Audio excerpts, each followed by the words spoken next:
বর্ধমান ইউনিভার্সিটিতে তোমরা যারা 7 সেমিস্টার হিস্ট্রি অনার্স বা মেজরে পড়াশোনা করছো, তোমাদের যে মেজর 13 পেপারটি রয়েছে 13 নম্বর পেপার প্রাচীন ও মধ্যযুগের বিজ্ঞান প্রযুক্তি, এই পেপার থেকে একটি 10 নম্বরের প্রশ্ন প্রাচীন ভারতে জ্যোতির্বিদ্যা, গণিত ও চিকিৎসা শাস্ত্রের অগ্রগতি কীরকম ছিল তা নিয়ে সংক্ষিপ্ত আলোচনার পরে 10 নম্বরের অ্যান্সার প্রোভাইড করব এই ভিডিওর ভিতর দিয়ে তোমাদের সামনে। তো দেখো, এই পেপারের সাজেশন সিলেবাস আমি ইতিমধ্যে চ্যানেলে আপলোড করেছি, ভিডিওর ডেসক্রিপশন বক্সে তার লিঙ্ক দেওয়া আছে। এছাড়া এই পেপারের সাজেশন অনুযায়ী অনেকগুলি প্রশ্নের উত্তরও কিন্তু আমি ইতিমধ্যে চ্যানেলে আপলোড করেছি। বাকি প্রশ্নের উত্তর অর্থাৎ সাজেশন ধরে বাকি প্রশ্নের উত্তর একের পর এক এইভাবে তোমাদের সামনে নিয়ে আসবো। আজকের আলোচনার বিষয় কি একবার বোর্ডে দেখে নেব। দেখো, 7 same history major 13 Bardhaman university প্রাচীন ভারতের ইতিহাসে জ্যোতির্বিদ্যা, গণিত এবং চিকিৎসা শাস্ত্র, তিনটি বিষয় এখানে রয়েছে। এগুলো প্রাচীনকালে কেমন ছিল, একেবারে প্রাচীনকালটা পুরোটাই আমাদেরকে বলতে হবে।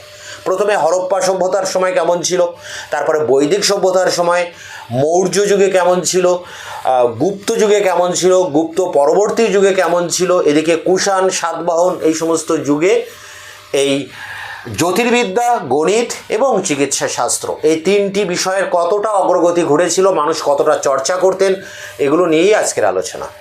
তা দেখো, প্রথমে আমরা আলোচনা করব হরপ্পা সভ্যতা। তা হরপ্পা সভ্যতায় যে নগর পরিকল্পনা হয়েছিল, অর্থাৎ নগরকে পরিকল্পনা মাফিক তৈরি করা হয়েছিল, এখানে বিজ্ঞান প্রযুক্তির কিন্তু আভাস পাওয়া যায় এই নগর পরিকল্পনা থেকে। এছাড়া হরপ্পা সভ্যতায় এই নগর পরিকল্পনা থেকে তাদের যে বিজ্ঞান প্রযুক্তির আভাস পাওয়া যাচ্ছে ঠিকই, কিন্তু অন্যান্য যে বিষয়গুলো রয়েছে যেমন চিকিৎসা শাস্ত্র এবং জ্যোতির্বিদ্যা, এই দুটি বিষয় সম্পর্কে আমরা কিছুই জানতে পারি না। হরপ্পা সভ্যতায় জ্যোতির্বিদ্যা এবং চিকিৎসা শাস্ত্রের কোনো আভাস আমরা পাই না। যেটুকু পাই সেটি হচ্ছে গণিতের বিষয়ে আমরা কিছুটা আভাস পাই, কারণ তারা বিভিন্ন যে ওজনের বাটখারা ব্যবহার করেছিলেন, যেমন 1, 2, 4, 6, 8, 32, এই যে গাণিতিক প্যাটার্ন, এই প্যাটার্নে তারা কিছু বাটখারা কিন্তু সেই সময় ব্যবহার করেছিলেন। তো এগুলো থেকে তাদের যে জ্যামিতিক ধারণা কিছুটা আমরা জানতে পারি। এছাড়া সেই সময় মানে হরপ্পার যুগে মহেঞ্জোদারোতে একটি নলাকৃতি পাত্র পাওয়া গেছে, নলের মতো একটি পাত্র যার গায়ে অনেকগুলো দাগ দেওয়া রয়েছে নির্দিষ্ট দূরত্বে। তাই স্টুয়ার্ট পিগট, যিনি প্রি হিস্ট্রি গ্রন্থে বলেছেন যে এই নলাকৃতি পাত্রটি ছিল বর্তমানকালে আমরা যে স্কেল ব্যবহার করি, পরিমাপ বা মাপকাঠি ব্যবহার করি, সেই মাপকাঠি বা স্কেলের অনুরূপ একটা বিষয় ছিল সেই সময়ে এই নলাকৃতি চোঙ বা নলাকৃতি পাত্র। তাহলে হরপ্পা সভ্যতায় আমরা কি জানতে পারছি, শুধুমাত্র জ্যামিতিক ধারণা যে তাদের ছিল, তাদের বাটখারা ব্যবহার থেকে জানতে পারছি, আর নলাকৃতি পাত্র থেকে জানতে পারছি। আর তাদের নগর পরিকল্পনা দেখে আমরা সেই সময়কার প্রযুক্তি বিজ্ঞানের কিছুটা অগ্রগতি যে হয়েছিল সেটা জানতে পারছি। এর পরের যে অংশটা রয়েছে দেখো, বৈদিক যুগ এবং বৈদিক উত্তর যুগ, অর্থাৎ বৈদিক যুগের পরে। তা বৈদিক যুগে আমরা যে বৈদিক সাহিত্য রচনা হয়, সেই বৈদিক সাহিত্য থেকে আমরা এই বৈদিক যুগের জ্যোতির্বিদ্যা সম্পর্কে কিছু আভাস পাই।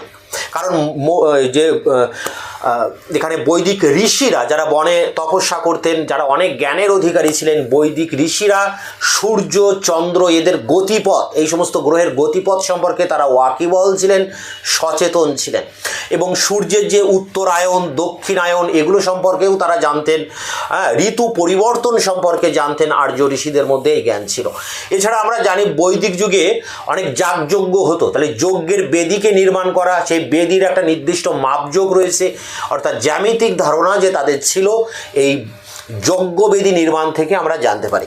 এছাড়া এই বৈদিক যুগে ঋষিরা যে বিভিন্ন গ্রন্থ লিখেছিলেন, যেমন একটা গ্রন্থ রয়েছে শুল্ক সূত্র। এই শুল্ক সূত্র গ্রন্থে শুধুমাত্র জ্যামিতিক সূত্রাবলীর উপরেই কিন্তু লেখা হয়েছিল এই শুল্ক সূত্র। বৈদিক যুগে আমরা দেখতে পাই যে বিভিন্ন ভাবে চিকিৎসা বিদ্যার একটা অগ্রগতি ঘটেছিল। চিকিৎসা শাস্ত্রের। কীভাবে চিকিৎসা শাস্ত্রের অগ্রগতি ঘটেছিল? কারণ আমরা ঋগ্বেদে অশ্বিনী ভাতৃদ্বয়, দুই ভাই অশ্বিনী কুমার ভাতৃদ্বয়, এই অশ্বিনী কুমার ভাতৃদ্বয় নামে আমরা দুজন ডাক্তারের উল্লেখ পাচ্ছি, চিকিৎসকের উল্লেখ পাচ্ছি। এছাড়া গান্ধার মহাজনপদের এক বিখ্যাত ডাক্তার বা চিকিৎসক ছিলেন জীবক। সেই জীবক অবন্তীরাজ যে প্রদ্যোৎ তার চিকিৎসক ছিলেন বা তাকে চিকিৎসা করতে এসেছিলেন। অর্থাৎ দুজন চিকিৎসকের নাম আমরা পাচ্ছি, তিনজন অশ্বিনী কুমার ভাতৃদ্বয় দুই ব্যক্তি, আর জীবকের কথা আমরা জানতে পারি। মৌর্য যুগে বিজ্ঞান প্রযুক্তির কিন্তু ব্যাপক অগ্রগতি হয়েছিল। কিভাবে জানতে পারি আমরা কৌটিল্যের অর্থশাস্ত্র, মেগাস্থনিসের ইন্ডিকা, স্ট্রাবো, আরিয়ান, ডিওডোরাস এনাদের বর্ণনা থেকে আমরা মৌর্য যুগের বিজ্ঞান প্রযুক্তির অগ্রগতির কথা জানতে পারি। বিশেষ করে যে খনিবিদ্যা, মাটির নিচে যে খনি ছিল, খনিজ দ্রব্য, সেগুলো কিভাবে উত্তোলন করা হতো, সেগুলো কিভাবে ব্যবহার করা হতো, এ সম্পর্কে ব্যাপক অগ্রগতি আমরা লক্ষ্য করি মৌর্য যুগে।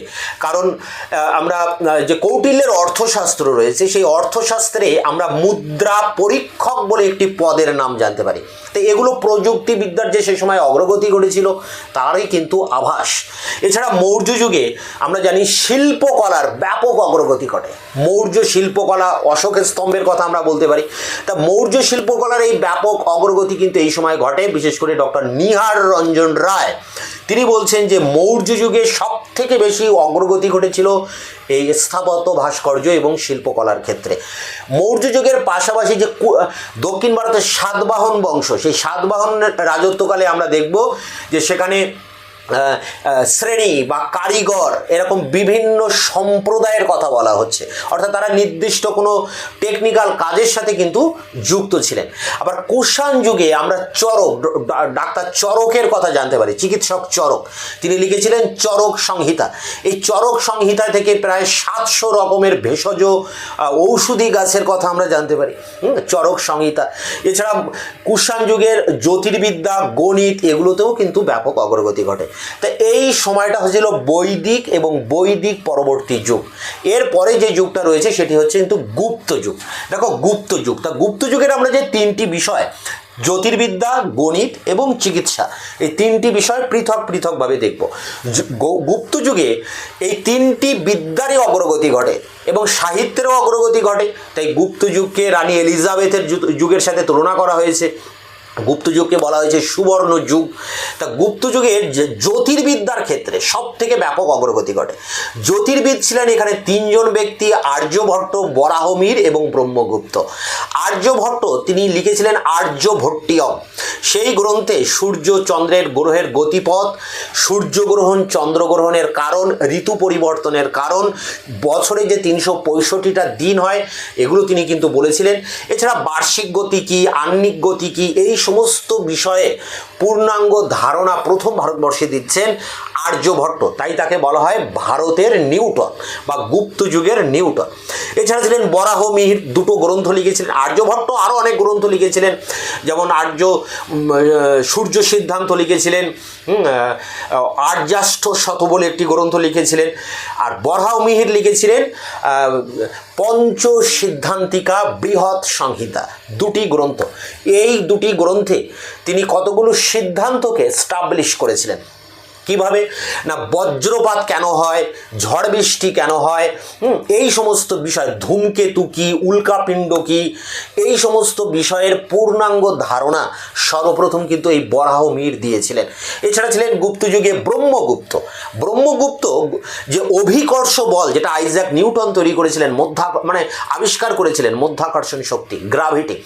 তো এই তত্ত্ব ভারতে প্রথম, এই তত্ত্বের আবিষ্কর্তা ছিলেন কিন্তু ব্রহ্মগুপ্ত। তিনি পৃথিবীর যে অভিকর্ষ বল, সেই বলের ইঙ্গিত দিয়েছিলেন। তো এগুলো জ্যোতির্বিদ্যার ক্ষেত্রে বললাম যে গুপ্ত যুগে এত কিছু অগ্রগতি ঘটেছিল। এরপরে দেখো রয়েছে গণিত। তা গুপ্ত যুগে এই যে আর্যভট্ট লিখেছিলেন আর্যভট্টিয়ম, এই গ্রন্থেই আমরা বীজগণিতের অনেক নিয়মকানুন জানতে পারছি, ত্রিকোণমিতির সম্পর্কে জানতে পারছি, পিথাগোরাসের যে উপপাদ্য তার আভাস পাচ্ছি এই গ্রন্থে। বিভিন্ন জ্যামিতিক ক্যালকুলেশন পাচ্ছি, পাটিগণিতের সম্পর্কে ধারণা করতে পারছি। এছাড়া শূন্যের ব্যবহার সেটা আমরা জানতে পারছি, এবং গুপ্ত যুগেই শুরু হচ্ছে এই শূন্যের ব্যবহার, বা 1 থেকে 9 পর্যন্ত যে সংখ্যাগুলো রয়েছে সবই কিন্তু এই সময় গুপ্ত যুগে শুরু হচ্ছে। আর্যভট্ট এগুলো চালু করেছিলেন। তাহলে গণিতের ক্ষেত্রেও ব্যাপক অগ্রগতি ঘটছে জ্যোতির্বিদ্যার পাশাপাশি। চিকিৎসার ক্ষেত্রে দেখো এখানে কি হচ্ছে, চিকিৎসার ক্ষেত্রে ডক্টর সুশ্রুত রয়েছেন। ডক্টর সুশ্রুতকে অনেকে বলেন কুষাণ যুগের মানুষ আমরা জানি, কিন্তু আবার অনেক ঐতিহাসিক বলছেন এই সুশ্রুত ছিলেন গুপ্ত যুগের একজন চিকিৎসক। তিনি সুশ্রুত সংহিতা লিখেছিলেন, যে সুশ্রুত সংহিতাতে শল্যবিদ্যার বা যে অস্ত্রোপচার অপারেশন এই ব্যাপারে প্রথম ধারণা পাওয়া যায় কিন্তু এই সুশ্রুত সংহিতায়। এছাড়া অস্ত্রোপচারের জন্য যে বিভিন্ন ধরনের যন্ত্রপাতির প্রয়োজন আছে সেই যন্ত্রপাতিরও উল্লেখ রয়েছে এই সুশ্রুত সংহিতায়। এছাড়া ধন্বন্তরী, বিখ্যাত ডাক্তার ছিলেন এই ধন্বন্তরী, বাগভট্ট, এনাদের কথাও আমরা কিন্তু এই গুপ্ত যুগে জানতে পারি চিকিৎসাবিদ্যার ক্ষেত্রে। বাগভট্ট লিখেছিলেন অশ্ববিদ্যা বা হস্তায়ুর্বেদ, মানে এই সময় পশু চিকিৎসার ব্যাপারেও অগ্রগতি ঘটছে। অশ্বশাস্ত্র অর্থাৎ ঘোড়ার চিকিৎসাকে কেন্দ্র করে অশ্বশাস্ত্র বলে গ্রন্থ রচনা হচ্ছে। হাতির চিকিৎসাকে নিয়ে গ্রন্থ রচনা হচ্ছে হস্তায়ুর্বেদ। এছাড়া নবনীতাকাম, গুপ্ত যুগের শ্রেষ্ঠ চিকিৎসা বিষয়ক গ্রন্থ ছিল এই নবনীতাকাম, যেটা ছিল চিকিৎসা বিষয়ক গ্রন্থ। আয়ুর্বেদ চিকিৎসার উপরে এই গ্রন্থ লেখা হয়। তাহলে আমরা কি দেখলাম যে গুপ্ত যুগে জ্যোতির্বিদ্যার যেমন অগ্রগতি ঘটছে, গণিতবিদ্যার অগ্রগতি ঘটছে, চিকিৎসাবিদ্যার ব্যাপক অগ্রগতি ঘটছে।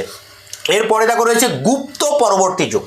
তো গুপ্ত পরবর্তী যুগ মানে 650-এর পরবর্তীকালে প্রায় সুলতানি যুগের আগ পর্যন্ত, অর্থাৎ প্রপার যেখানে আমরা মধ্যযুগটা শুরু পাচ্ছি 1206 তার আগ পর্যন্ত এই সময়টা ধরা রয়েছে গুপ্ত পরবর্তী যুগে। তা গুপ্ত পরবর্তী যুগে আমরা একজন শ্রেষ্ঠ গণিতবিদের নাম পাচ্ছি, যার নাম হচ্ছে মঞ্জুল। তিনি লিখছেন লঘু মানস। এছাড়া দ্বিতীয় আর্যভট্ট বলে একজন ব্যক্তি ছিলেন, তিনি লিখছেন আর্য সিদ্ধান্ত। 7ম শতকে মহাবীরাচার্যের নাম পাচ্ছি দক্ষিণ ভারতে, তিনি লিখছেন গণিত সার, অর্থাৎ গণিত শাস্ত্রের উপরে লিখছেন। এছাড়া দক্ষিণ ভারতে শ্রীধরাচার্যের নাম পাচ্ছি, তিনি লিখছেন ত্রিশতিকা বলে আরেকটি গণিত বিষয়ক গ্রন্থ। এছাড়া 11শ শতকে যে শ্রেষ্ঠ একজন গণিতবিদ, বলা যায় যে গুপ্ত যুগের পরবর্তীকালে শ্রেষ্ঠ গণিতবিদ ছিলেন দ্বিতীয় ভাস্করাচার্য। তিনি লিখেছিলেন সিদ্ধান্ত শিরোমণি। তিনি এই গ্রন্থে বীজগণিতের অনেক সমস্যা বা পাটিগণিতের অনেক জটিল সমস্যাকে তিনি সমাধান করেছিলেন। এই জন্য গুপ্ত পরবর্তী যুগের শ্রেষ্ঠ গণিতবিদ ছিলেন এই দ্বিতীয় ভাস্করাচার্য, যিনি লিখছেন সিদ্ধান্ত শিরোমণি। এছাড়া এই সময়ে গুপ্ত পরবর্তী যুগে আয়ুর্বেদ চিকিৎসার ব্যাপক অগ্রগতি ঘটে। বৃন্দের নাম করতে পারি আমরা, মাধবকরের কথা বলতে পারি, যারা আয়ুর্বেদ চিকিৎসক ছিলেন। আবার বাংলাদেশে এই সময়ে বা 11শ শতকে আর কি বাংলাদেশে অনেক আয়ুর্বেদ চিকিৎসকের নামও আমরা পাচ্ছি, যেমন সুরেশ্বরের নাম করতে পারি, যেমন আমরা এখানে বঙ্গসেনের নাম করতে পারি, এবং চক্রপাণি দত্তের নাম করতে পারি। এই 3জন আয়ুর্বেদ চিকিৎসক 11শ শতকে বাংলাদেশে চিকিৎসাবিদ্যার ক্ষেত্রে অনেক পারদর্শিতা দেখিয়েছিলেন। তো এই ছিল প্রাচীন ভারতের জ্যোতির্বিদ্যা, গণিত এবং চিকিৎসা শাস্ত্র, এই 3টি বিষয়ের আলোচনা। এখানে প্রতিটা যুগ ধরে ধরে হরপ্পার যুগে কি কি আমরা পাচ্ছি, হরপ্পার যুগে আমরা জ্যোতির্বিদ্যা এবং চিকিৎসাবিদ্যা এই দুটি বিদ্যা বাদে গণিতের ব্যাপারে অনেক কিছু জানতে পারছি সেই সময়। তো এইভাবে আমাদেরকে কিন্তু পার্টিকুলার এক একটা যুগ ধরে ধরে আলোচনা করতে হবে। বৈদিক যুগে এসে আমরা জ্যোতির্বিদ্যা সম্পর্কে জানতে পারছি, চিকিৎসাবিদ্যা সম্পর্কেও জানতে পারছি। গুপ্ত যুগে এসে এই 3টি ক্ষেত্রেই জ্যোতির্বিদ্যা, গণিত, চিকিৎসা শাস্ত্র 3টি ক্ষেত্রেই অভূতপূর্ব অগ্রগতি ঘটছে, ধাতুবিদ্যার অগ্রগতি ঘটছে। এই যুগকে স্বর্ণযুগ বা সুবর্ণ যুগ এই কারণে বলা হচ্ছে। গুপ্ত পরবর্তী যুগে 650-এর পরবর্তীকালে দক্ষিণ ভারতের চোল শক্তি বা যে হর্ষবর্ধনের এই সময়টা, বা বাংলাদেশের পাল রাষ্ট্রকূট, এদিকে দক্ষিণ ভারতের রাষ্ট্রকূট, পশ্চিম ভারতের গুর্জর, যাদের ভিতরে ত্রিশক্তি সংগ্রাম চলেছিল 200 বছর, এই সময়টাও বা এই যে আদি মধ্যযুগ বলি আমরা 650 থেকে 1200 পর্যন্ত, এই আদি মধ্যযুগটাই হচ্ছে গুপ্ত পরবর্তী যুগ। এই যুগটার উপরেও কিন্তু আবার বড় প্রশ্ন হয় যে আদি মধ্যযুগের জ্যোতির্বিদ্যার অগ্রগতি কী, গণিতের অগ্রগতি কী, চিকিৎসাবিদ্যার অগ্রগতি কী, এটার উপরে অনেক প্রশ্ন হয়। আদি মধ্যযুগের উপরে তোমাদের এই সিলেবাসেই রয়েছে, সাজেশনে রয়েছে, সেগুলো নিয়ে আমরা পরে আলোচনা করব। তো এখানে গুপ্ত পরবর্তী যুগেও তোমাদের সংক্ষিপ্তভাবে দেখাতে হবে যে গণিত, চিকিৎসা এবং জ্যোতির্বিদ্যার ক্ষেত্রে কী কী অগ্রগতি ঘটছে। তো এইভাবে যুগ ধরে ধরে এক একটা টাইম পিরিয়ড ধরে ধরে হরপ্পা, বৈদিক, গুপ্ত এবং গুপ্ত পরবর্তী এই তিনটি যুগের এই তিনটি শাস্ত্র অর্থাৎ চিকিৎসাবিদ্যা, জ্যোতির্বিদ্যা এবং গণিতের কী অগ্রগতি ঘটেছিল তোমাদের পাঠে পাঠে কিন্তু অ্যান্সারটা লিখতে হবে। সেই অ্যান্সার 10 নম্বরে 500 ওয়ার্ডের সেই অ্যান্সার আমি অন স্ক্রিনে তুলে ধরছি, সেই জায়গা থেকে তোমরা খাতায় নোট ডাউন করবে। Bardhaman university 7 semester history major 13 বা 7013 10 নম্বরের প্রশ্ন, প্রাচীন ভারতের ইতিহাসে জ্যোতির্বিদ্যা, গণিত ও চিকিৎসা শাস্ত্র চর্চার উন্নতির ইতিহাস বিবৃত করো। উত্তরটি যেভাবে লিখবে, প্রাচীন ভারতের ইতিহাসে জ্যোতির্বিদ্যা, গণিত, চিকিৎসা শাস্ত্র সহ বিজ্ঞানের বিভিন্ন শাখায় অভূতপূর্ব উন্নতি ঘটেছিল। প্রাগৈতিহাসিক যুগ থেকেই ভারতে বিজ্ঞানের এই অগ্রগতি লক্ষ্য করা যায়। তবে প্রাচীন ভারতে বিজ্ঞানের উক্ত শাখাগুলির চরম অগ্রগতি লক্ষ্য করা গিয়েছিল গুপ্ত যুগে। প্যারা করে দেখো, হরপ্পা সভ্যতা নিয়ে এবার আলোচনা হবে। হরপ্পা সভ্যতার উন্নত নগর পরিকল্পনা লক্ষ্য করে সে যুগে বিজ্ঞান চর্চার আভাস পাওয়া যায়। এ যুগে জ্যোতির্বিদ্যা এবং চিকিৎসা শাস্ত্রের বিষয়ে কোনো তথ্য না পাওয়া গেলেও গণিত সচেতনতার প্রমাণ পাওয়া যায়। এখানকার রাস্তাঘাট ও ঘরবাড়ি নির্মাণ, সুপরিকল্পিত জ্যামিতিক নকশা, পরিমাপের ক্ষেত্রে 1, 2, 4, 8, 16, 32 প্রভৃতি ছোট একক বা 160, 320, 640 প্রভৃতি বড় এককের আনুপাতিক ওজনের বাটখারার ব্যবহার সে যুগের গাণিতিক জ্ঞানের পরিচয় দেয়। মহেঞ্জোদারোর বৃহত্তর নিদর্শনের মধ্যে ভগ্নাবস্থায় এমন একটি নলাকৃতি পাত্রের খোঁজ মিলেছে যার গায়ে সমানুপাত দূরত্বের অনেকগুলি দাগ কাটা রয়েছে। প্রি হিস্টোরিক গ্রন্থে স্টুয়ার্ট পিগট এই বিষয়টি উল্লেখ করে বলেছেন যে এই পাত্রটি বর্তমানকালের স্কেল বা মাপকাঠির অনুরূপ কোনো মাপক বৈশিষ্ট্য সম্পন্ন বস্তু। লোথাল অঞ্চলে সিন্ধু সভ্যতার যে বন্দর ও জাহাজ নির্মাণ কারখানার সন্ধান পাওয়া গেছে তা উন্নত প্রযুক্তির কথাই মনে করায়। এবার দেখো বৈদিক যুগ। বৈদিক সাহিত্যে জ্যোতির্বিদ্যা বিষয়ক কিছু তথ্য পাওয়া যায়। বৈদিক ঋষিরা সূর্য চন্দ্রের গতিপথ এবং সূর্যের উত্তরায়ণ ও দক্ষিণায়নের ফলে ঋতু পরিবর্তন সম্পর্কে সচেতন ছিলেন। বৈদিক সাহিত্যে যজ্ঞের স্থান, যজ্ঞবেদী নির্মাণ প্রভৃতি বিষয়ে যে মাপযোগের উল্লেখ করা হয়েছে তা থেকে এই যুগের গণিতের অন্যতম শাখা জ্যামিতিতেও উন্নতির পরিচয় পাওয়া যায়। শুল্ক সূত্র হলো জ্যামিতিক সূত্রাবলীর সংকলন গ্রন্থ। ঋগ্বেদের যুগে অশ্বিনী কুমার ভাতৃদ্বয় বিখ্যাত চিকিৎসক ছিলেন। বৈদিক সাহিত্যে যক্ষা ও স্থিবিদ্যা, তকমন অর্থাৎ জ্বর প্রভৃতি চিকিৎসা সংক্রান্ত শব্দের উল্লেখ আছে। মহাজনপদের যুগে গান্ধারের শ্রেষ্ঠ চিকিৎসক জীবক অবন্তী রাজের চিকিৎসা করতে এসেছিলেন। এরপরে দেখো মৌর্য যুগে। মৌর্য যুগের বিজ্ঞান ও প্রযুক্তিবিদ্যার ইতিহাসে বিধৃত রয়েছে কৌটিল্যের অর্থশাস্ত্র, মেগাসনিসের ইন্ডিকা এবং অ্যারিয়ান স্ট্রাবো ডায়াডোরাসের বিবরণ থেকে। এসব থেকে জানা যায় খনিজ পদার্থের উত্তোলন ও ব্যবহার সংক্রান্ত বিজ্ঞান এবং প্রযুক্তিবিদ্যা সেকালে খুবই উন্নত ছিল। অর্থশাস্ত্রে মুদ্রা পরীক্ষক জাতীয় পদগুলির উল্লেখ থেকে মনে হয় যে মৌর্য যুগে ধাতু বিজ্ঞান সম্পর্কিত জ্ঞান একটি উচ্চ মানে পৌঁছেছিল। এই গ্রন্থ থেকেই জানা যায় বয়ন শিল্পেও মৌর্য যুগের শিল্পীরা উচ্চতর প্রযুক্তি লাভ করেন। ডক্টর নিহার রঞ্জন রায় মৌর্য যুগের স্থাপত্য রীতি লক্ষ্য করে মনে করেছেন এক্ষেত্রেও প্রযুক্তির যথেষ্ট উন্নতি হয়েছিল। কুষাণ যুগে চিকিৎসাবিদ্যার ব্যাপক অগ্রগতি ঘটেছিল বলে জানা যায়। এই যুগের অর্থাৎ কুষাণ যুগের শ্রেষ্ঠ চিকিৎসক চরক তার চরক সংহিতা গ্রন্থটি রচনা করেন। এছাড়াও কুষাণ যুগে গণিত, জ্যোতির্বিদ্যা, রসায়ন ও ধাতুবিদ্যা বিশেষ উৎকর্ষ লাভ করে। সাতবাহনদের সময়কার বিভিন্ন লেখতে নানা ধরনের শিল্পী, আর্টিস্ট ও কারিগর, আর্টিসিয়ান সম্প্রদায়ের কথা জানা যায়। এ সময় কারিগরদের সংখ্যাও বৃদ্ধি পায়। প্যারা করে দেখো গুপ্ত যুগে। গুপ্ত যুগে জ্যোতির্বিদ্যা, গণিতশাস্ত্র, চিকিৎসা শাস্ত্র প্রভৃতি বিজ্ঞানের বিভিন্ন শাখার চরম অগ্রগতি ঘটেছিল। গুপ্ত যুগে জ্যোতির্বিদ্যায় প্রভূত উন্নতি হয়েছিল। এই যুগের বিখ্যাত জ্যোতির্বিদ ছিলেন আর্যভট্ট, বরাহমিহির ও ব্রহ্মগুপ্ত। আর্যভট্ট 476 থেকে 550, গুপ্ত যুগের নিউটন নামে পরিচিত। আর্যভট্ট তার আর্যভট্টীয় গ্রন্থে পৃথিবীর আবর্তন, জ্যোতির্বিদ্যা সমস্যার সমাধানে ত্রিকোণমিতির ব্যবহার প্রভৃতি বিষয় আলোচনা করেছেন। তার অপর উল্লেখযোগ্য গ্রন্থগুলি হল সূর্য সিদ্ধান্ত, 10 গীতিকা সূত্র এবং আর্যাষ্টশত। তিনি প্রথম আবিষ্কার করেন যে পৃথিবী সূর্যের চারিদিকে ঘোরে এবং বছরে 365টি দিন আছে। তিনি আহ্নিক গতি ও বার্ষিক গতি এবং সূর্যগ্রহণ ও চন্দ্রগ্রহণের কারণ আবিষ্কার করেন। বৃহৎ সংহিতা ও পঞ্চ সিদ্ধান্তিকা গ্রন্থের রচয়িতা বরাহমিহির তার গ্রন্থগুলিতে ঝড়, বৃষ্টি, বজ্রপাত, ভূমিকম্প, ধূমকেতু, রামধনু প্রভৃতি বিভিন্ন বিষয়ের ব্যাখ্যা করেছেন।